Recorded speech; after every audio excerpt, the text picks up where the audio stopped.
Hello friends, स्वागत है आपके अपने यूट्यूब चैनल निभा पीसीएस पे।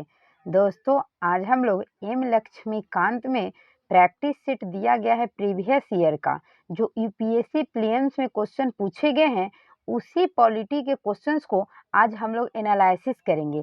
तो चलिए 2010 और 11 में जो क्वेश्चन यूपीएससी प्रीलिम्स में पूछा गया है उसको देखते हैं।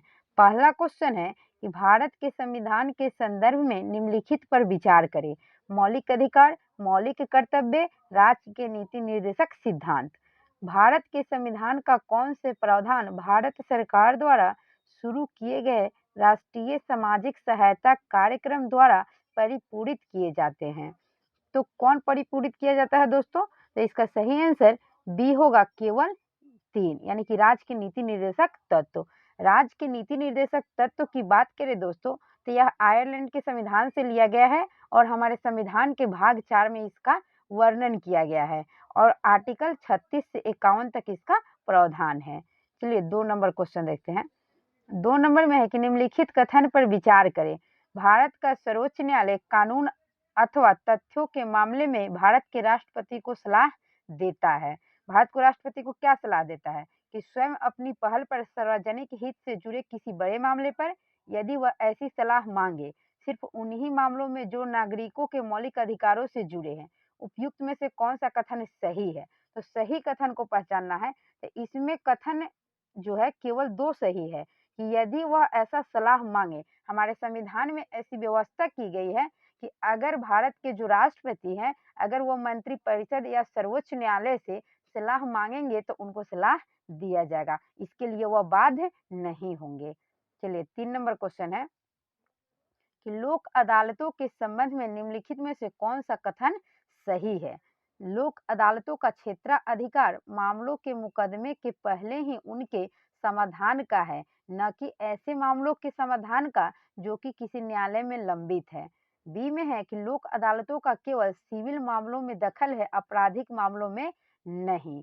सी में दिया हुआ है कि प्रत्येक अदालत में सेवारत या सेवानिवृत्त न्यायिक अधिकारी ही हो सकते हैं, दूसरा व्यक्ति नहीं। उपयुक्त में से कोई भी कथन सही नहीं है।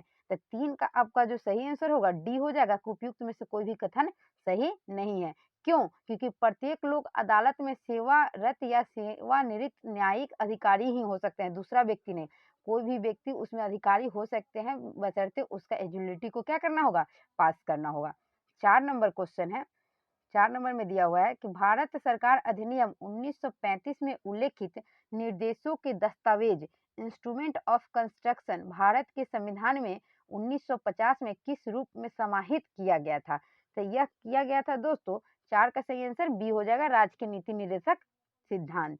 राज्य के नीति निर्देशक सिद्धांत की चर्चा हम कर चुके हैं। चलिए आगे बढ़ते हैं। निम्नलिखित में से कौन वित्त आयोग के प्रत्येक अनुशंसा को संसद के सदन में रखने के लिए बाध्य कर सकता है? तो बाध्य कौन करेंगे? तो भारत के राष्ट्रपति। आर्टिकल 52 में यह प्रावधान है कि भारत का एक राष्ट्रपति होगा और भारत के राष्ट्रपति के ऊपर महाभियोग आर्टिकल 61 के द्वारा लगाया जाता है। चलिए 6 नंबर क्वेश्चन है कि निम्न में कौन केंद्रीय बजट को तैयार करने तथा संसद में उसे प्रस्तुत करने के लिए उत्तरदायी होता है? तक केंद्रीय बजट को तैयार करने और संसद में प्रस्तुत करने के लिए उत्तरदायी आर्थिक मामलों का विभाग होता है। 7 नंबर क्वेश्चन है कि राष्ट्रीय पुनर्वास एवं पुनर्स्थापना नीति 2007 के संदर्भ में निम्नलिखित कथनों पर विचार करें। यह नीति उन्हीं व्यक्तियों पर लागू होती है जो कि परियोजनाओं के लिए भूमि अधिग्रहण से प्रभावित होते हैं, किसी अन्य कारण में से हुए अनैच्छिक विस्थापन नहीं। इस नीति का सूत्रण सामाजिक न्याय एवं अधिकारिता मंत्रालय ने किया था। तो चलिए 7 नंबर क्वेश्चन है, तो 7 का देखते हैं। तो 7 का सही आंसर इसमें से हो जाएगा 1 और दोनों नहीं, इसमें कोई भी सही नहीं है। 8 नंबर क्वेश्चन है कि भारत में जिला स्तर पर उपभोक्ता विवाद निवारण के संबंध में निम्नलिखित में से कौन सा कथन सही है? यानी कि भारत में जिला स्तर पे दोस्तों, तो जिला स्तर पे कौन सा कथन सही है? तो 8 का सही आंसर सी होगा कि जिला फोरम उन्हीं शिकायतों को हाथ में लेता है जहां की वस्तुओं तथा सेवाओं का मूल्य 50 लाख रुपए से अधिक नहीं होता है। अगर 50 लाख रुपए से अधिक अगर उसका मूल्य हो जाएगा तो जिला अधिक जो होता है जिला स्तर पर वह नहीं लेगा। 9 नंबर क्वेश्चन है कि निम्नलिखित में से कौन सा अधिकारी करों तथा शुल्कों के निर्धारण के संबंध में राज्यपाल से अनुशंसा करता है जो कि उस राज्य विशेष में पंचायतों द्वारा विनियोग किए जाते हैं। तो पंचायतों द्वारा जो विनियोग किया जाता है राज्य वित्त आयोग। 10 नंबर क्वेश्चन है कि निम्नलिखित कथन पर विचार करें। भारत में प्रतिभूति विनिमय तथा फ्यूचर मार्केट्स में लेन देन कर मतलब जो उस पे कर होता है वह केंद्र द्वारा लगाया जाता है, राज्यों द्वारा संग्रह किए जाते हैं। निम्नलिखित में से कौन सा सही वैध है यानी कि सही कौन सा है? तो 10 का सही हो जाएगा ए यानी केवल एक। जो कर होता है वह केंद्र सरकार द्वारा लगाया जाता है। दोस्तों यूपीएससी प्रीलिम्स में यह पूछा गया क्वेश्चन है, लक्ष्मीकांत बुक में यह प्रैक्टिस के तौर पे दिया गया है।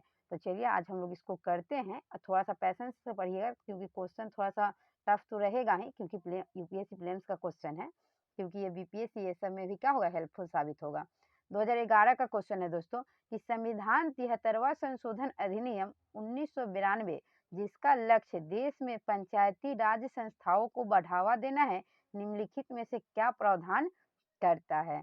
तो एक का सही आंसर आपका क्या होगा? जिला आयोजन समिति का गठन, राज्य चुनाव आयोग पंचायतों के चुनाव कराएगा, राज्य वित्त आयोग की स्थापना करेगा। तो राज्य वित्त आयोग की स्थापना करेगा। तो आपका एक नंबर का सही आंसर क्या हो जाएगा? तो एक का सही आंसर सी हो जाएगा यानी 2 और 3। 2 नंबर क्वेश्चन है कि भारत में यदि एक धार्मिक संप्रदाय समुदाय को राष्ट्रीय अल्पसंख्यक का दर्जा मिल जाए तो वह किस विशेष लाभ का अधिकारी होगा? वह किस विशेष लाभ का अधिकारी होगा उसी के बारे में दे रहा है। तो यह है कि यह विशेष शिक्षा संस्थाओं की स्थापना तथा संचालन कर सकता है। भारत के राष्ट्रपति स्वयं में उक्त समुदाय का एक प्रतिनिधि लोकसभा के लिए नामित करते हैं।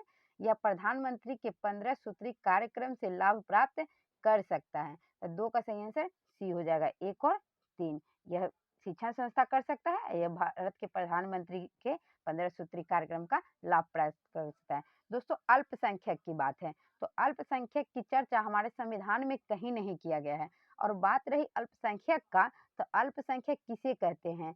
तो संविधान में सर्वोच्च न्यायालय के द्वारा एक वाद में बताया गया है कि जिसका जो हमारा जनसंख्या है वो 50% से अगर कम है तो उसको अल्पसंख्यक घोषित कर सकते हैं। भारत में 6 अल्पसंख्यक समुदाय हैं। चलिए नेक्स्ट देखते हैं नेक्स्ट क्वेश्चन क्या है। तो 2 का सही आंसर आपका सी होगा 1 और 3। 3 नंबर क्वेश्चन है कि भारत में लाखों विकलांग व्यक्ति रहते हैं, कानून के अंतर्गत उन्हें कौन से लाभ प्राप्त है? कानून के अंतर्गत उन्हें कौन सा लाभ प्राप्त है? चलिए देखते हैं। सरकार द्वारा संचालित विद्यालयों में 18 वर्ष की आयु तक मुफ्त शिक्षा, व्यवसाय स्थापित करने के लिए भूमि के आवंटन में प्राथमिकता, सार्वजनिक भवनों में ढलवा सीढ़ी। निम्नलिखित में से कौन सही है? तो जो विकलांग व्यक्ति हैं दोस्तों उनको ये सभी प्राथमिकताएं दी गई हैं यानी कि ऑप्शन डी हो जाएगा 1, 2 और 3। 4 नंबर क्वेश्चन है कि कंसोलिडेटेड फंड ऑफ इंडिया से निकासी के लिए प्राधिकरण निश्चित रूप से आना चाहिए, किसके द्वारा आएगा तो वह फंड निकासी किया जा सकेगा? तो 4 का सही आंसर आपका बी होगा, भारत के संसद के द्वारा। चलिए संसद में कौन कौन होते हैं दोस्तों? तो संसद किस किस से मिलकर बना होता है? तो संसद जो होता है लोकसभा, राज्यसभा और राष्ट्रपति यानी कि प्रेसिडेंट से मिलकर बने होते हैं। 5 नंबर क्वेश्चन है कि करों तथा अन्य प्राप्तियों के रूप में केंद्र सरकार द्वारा प्राप्त समस्त राजस्व अधिकारी कार्य के संचालन के लिए जमा किए जाते हैं, यानी कि राजस्व सरकारी कार्य के लिए संचालन जो होता है वह कहाँ जमा किया जाता है? तो 5 नंबर का आपका सही आंसर सी हो जाएगा कि कंसोलिडेटेड फंड ऑफ इंडिया में। कहाँ जमा किया जाता है दोस्तों? तो कंसोलिडेटेड फंड ऑफ इंडिया में, सी सही होगा। चलिए 6 नंबर क्वेश्चन देखते हैं। 6 नंबर में है, 6 नंबर क्वेश्चन में क्या दिया हुआ है?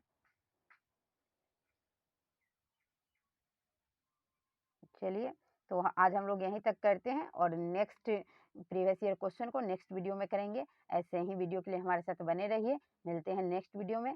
धन्यवाद।